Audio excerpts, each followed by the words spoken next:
Good morning, everyone. It's time for another Bitcoin coffee, don't you think? Let me tell you a story you probably know.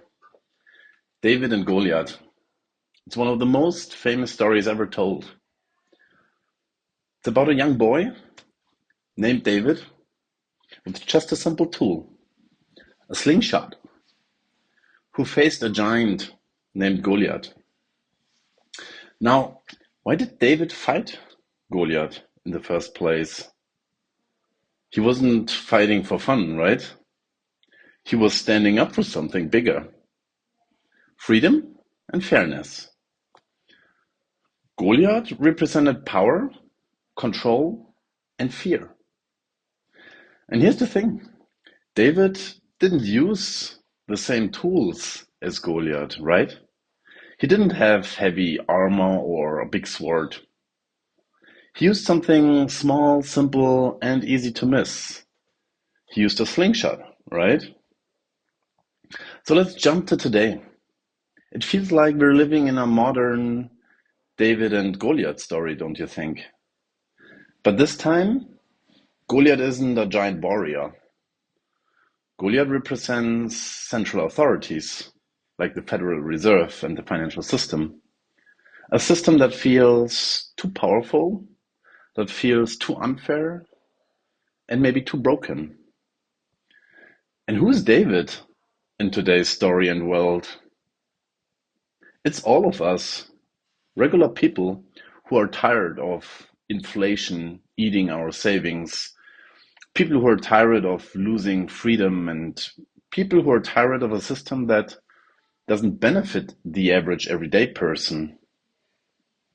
But today, David has a new tool. It's not a slingshot anymore, but it's an even more powerful tool, a tool called Bitcoin. Bitcoin is like the slingshot of our time. It's small, it's simple, we can easily carry it with us, and it's powerful. It's a tool that helps regular people, like you and me, fight back against a broken system. So why is our tool so strong? Because it changes the rules.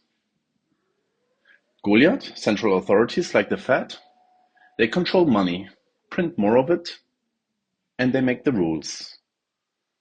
But Bitcoin is different. It's decentralized, it's fair, and there will only ever be 21 million. It's a system no one can control or cheat.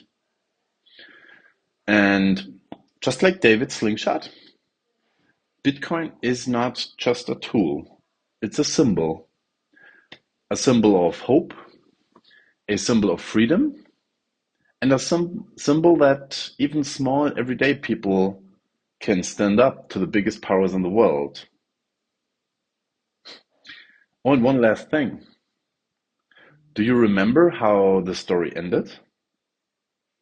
David won, right? Against all odds. The small and underestimated tool brought down the giant. So the question is, how will this story end? Well, let me just say, history has a funny way of repeating itself, don't you think? As always, only with love and peace. Cheers from Munich, my friends.